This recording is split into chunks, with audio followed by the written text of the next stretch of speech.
नमस्कार, आप देख रहे हैं फोकस न्यूज। अब तक मैं हूं आपके साथ शिवा सिंह और आइए आपको दिखाते हैं खबरें विस्तार से। है न्यायालय पर हम लोगों को पूरा भरोसा है और न्याय मिला है। या तो दूर दराज से रेलवे से कोई लेना देना नहीं, उस समय तो हम पढ़ाई करते थे आर के पुरम में। उसी दिन हमने कह दिया था कि अब रेड छापे ये सारा चीज़ अगर आप भाजपा से लड़िएगा तो ये होना ही है, लेकिन अगर आप भाजपा के साथ जाइएगा तो आपके सारे केस मुकदमे दूर हो जाएंगे। न्यायालय है, न्यायालय पर हम लोगों को पूरा भरोसा है और न्याय मिला है। लेकिन आप जानते ही हैं, ये कोई मामला ख़ास तौर पे मेरे ऊपर तो बनता ही नहीं है। या तो दूर दराज से रेलवे से कोई लेना देना नहीं, उस समय तो हम पढ़ाई करते थे आर के पुरम में, क्रिकेट खेला करते थे, तो उससे कोई मेरा मतलब नहीं। राजनीतिक पॉलिटिकल वेंडेटा के तहत ये सारी चीज़ें हो रही हैं। और आज भी आप लोगों ने देखा है कि संजय सिंह जो है उनके यहाँ रेड पड़ा, कल पत्रकार जो हैं उनको ज़बरदस्ती जो है फंसाया जा रहा है। तो एक विंडिक्टिव एक पॉलिटिक्स जो है वो हो रहा है। आप सच बोलिएगा, जनता की बात कीजिएगा और जवाब चाहिएगा सत्ता पक्ष के लोगों से, तो ये कार्रवाई होती रही है।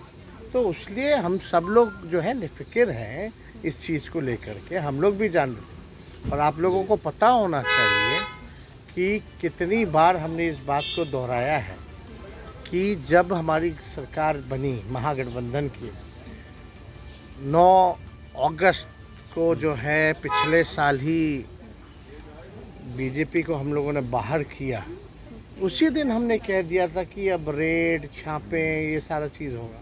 हालांकि चार्जशीट में नाम नहीं था, सप्लीमेंट्री चार्जशीट में नाम आया, लेकिन ये सब लोगों को पता था अगर आप भाजपा से लड़िएगा तो ये होना ही है, लेकिन अगर आप भाजपा के साथ जाइएगा तो आपके सारे केस मुकदमे दूर हो जाएंगे। तेजस्वी जी, एक सवाल है कि रोहिणी आयोग की चर्चा तेज हो गई है कि केंद्र सरकार रोहिणी कमीशन लास्ट जब आएगा तो देखा जाएगा ना। आप लोग तैयार हैं इसके लिए? जब आ जाए तब देखा जाए ना।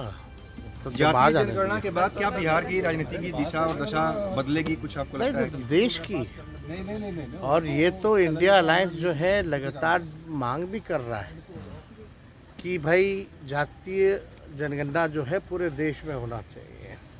और बिहार के बाद जब आखिर जब सामने आए तो बिहार ने एक मिसाल पेश की है, और उस मिसाल के तहत और राज्यों में भी जो है इसकी मांग जो है बढ़ रही है। अब तो जहाँ भी चुनाव हो रहा है इसकी बात जो है हो रही है, तो ये अच्छी बात है। साइंटिफिक डेटा होना चाहिए, इससे सारी चीज़ें जो गरीब तबका जो है, जो भूमिहीन है, जो कचरा साफ़ करने वाले लोग हैं, जो झुग्गी झोपड़ी में रहते हैं, जो खुद का जो गरीब जो है शिक्षा से वंचित है, चिकित्सा से वंचित है, ऐसे लोगों को चिन्हित किया गया है। तो उसी हिसाब से सरकार को उनके लिए योजनाओं बनाने में काफ़ी सहूलियत होगी। तो इससे किसी का नुकसान थोड़ी नहीं, ये तो बिहार हित में हुआ है और देश में होगा तो देश हित में होगा। लेकिन आप लोग जान रहे कितना अड़चन बीजेपी वाला लोग डाला इस चीज़ को लेकर।